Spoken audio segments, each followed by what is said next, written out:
लाएंगे अखिलेश इस बार पीढ़ी सरकार, लाएंगे अखिलेश इस बार पीढ़ी सरकार। हमारे माननीय राष्ट्रीय अध्यक्ष जी को विचारों को, समाजवादी पार्टी को विचार को मानते हुए हमारे पार्टी में आए और माननीय राष्ट्रीय अध्यक्ष जी को विचारधारा को और उनका सारे आंदोलन को देखते हुए जुटे। और मैं सभी को आह्वान करता हूं कि समाजवादी पार्टी में सदस्यता ग्रहण करके मजबूत करे।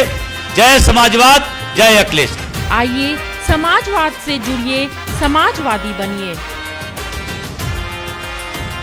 बिहार विधानसभा चुनाव में महागठबंधन का मुख्यमंत्री का चेहरा कौन होगा, इसे लेकर कांग्रेस ने सस्पेंस पैदा कर दिया है।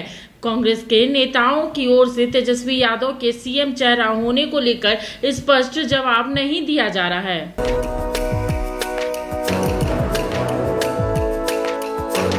बिहार अब पूरी तरह से चुनावी बोर्ड में है। एनडीए और इंडिया गठबंधन की बैठकों का दौर शुरू हो गया है।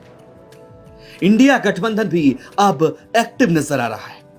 कांग्रेस की तरफ से कहा गया कि बिहार विधानसभा चुनाव में वो महागठबंधन में आरजेडी के साथ ही लड़ेगी, लेकिन राहुल गांधी के ताबड़तोड़ दौरे और बिहार कांग्रेस के नेताओं के बयान से संदेह पैदा होने लगा। और सबसे ज्यादा संदेह तेजस्वी यादव के महागठबंधन के नेता होने और मुख्यमंत्री पद के चेहरे को लेकर कांग्रेस नेताओं का मीडिया के सवाल का टाल जाना शक पर मुहर लगा रहा है। और यही वजह है कि दिल्ली में राहुल गांधी और तेजस्वी यादव की मीटिंग महत्वपूर्ण हो जाती है। दोनों नेताओं की मुलाकात होती है, बात होती है, लेकिन क्या बात होती है? राहुल गांधी और बिहार कांग्रेस के नेताओं की बात और गतिविधियों पर ध्यान दें तो लगता है किसी और रणनीति पर काम चल रहा है जो बयानों से मेल नहीं खाता। दिल्ली के बाद बिहार में राहुल गांधी की दिलचस्पी उसी लाइन पर गुजरात चुनाव की तैयारी ये बताती है कि गठबंधन फाइनल ना होने की सूरत में कांग्रेस बिहार चुनाव अकेले भी लड़ने के लिए एक प्लान बी पर काम कर रही है। दिल्ली से लेकर बिहार तक चुनावी बैठकों की तैयारी चल रही है। राहुल गांधी के 3 बार के बिहार दौरे के बाद कांग्रेस और आरजेडी के बीच बैठकों का सिलसिला शुरू हो चुका है। 15 अप्रैल को दिल्ली में हुई मीटिंग के बाद 17 और 20 अप्रैल को बिहार में ऐसी बैठकें होनी है। दिल्ली वाली मीटिंग कांग्रेस अध्यक्ष मल्लिकार्जुन खड़गे के आवास पर हुई, जिसमें राहुल गांधी के साथ आरजेडी नेता तेजस्वी यादव भी शामिल हुए।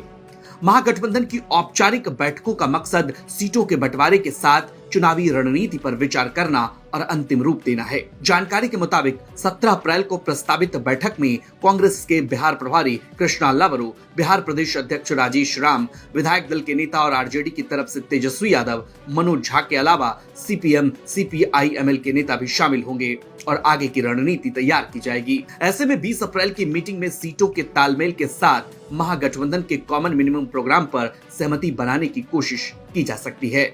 बिहार चुनाव 2020 में भी शुरुआत ऐसे ही हुई थी, लेकिन बात नहीं बनी और बाद में लालू यादव और प्रियंका गांधी के हस्तक्षेप से चीजें फाइनल हुई।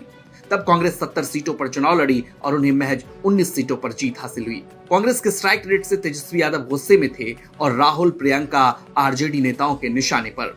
कांग्रेस की दावेदारी तो अब भी वही है, लेकिन प्रदर्शन के आधार पर आरजेडी की तरफ से दबाव बनाने की कोशिश हो रही है। निश्चित तौर पर यह दबाव बनाने की कवायद हो सकती है, जिसमें कुछ कांग्रेस नेताओं की तरफ से लोकसभा चुनाव के प्रदर्शन के आधार पर सीटों के बंटवारे की मांग चल रही है।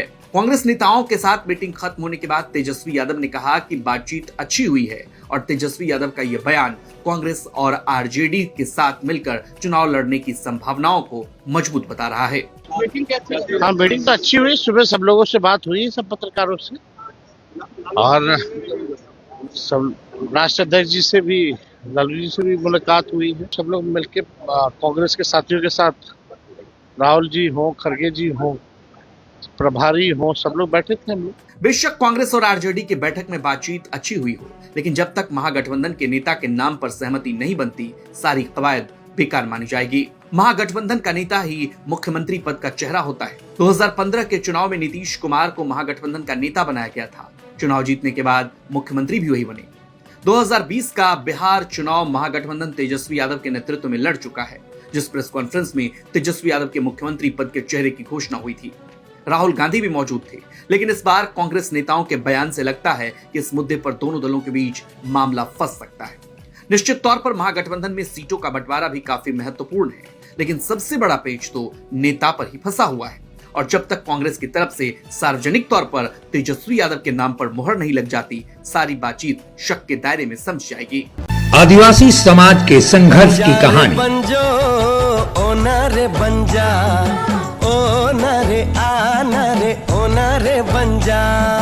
हमारी भी तमन्ना है कि तू डॉक्टर बन के हम सब गाँव वालन की सेवा करे। क्या तुम्हें झारखंड के सभी सिनेमा घरों में 22 फरवरी से चाहे कुछ भी हो जाए, ये गांव हमारा, ये गली हमारी, ये कस्बा हमारा, ये काम हमारा। जातिवाद को हमें घर घर में फैलाना है। आज के बाद इन जैसा कोई भी आया तो उसका यही अंजाम होगा।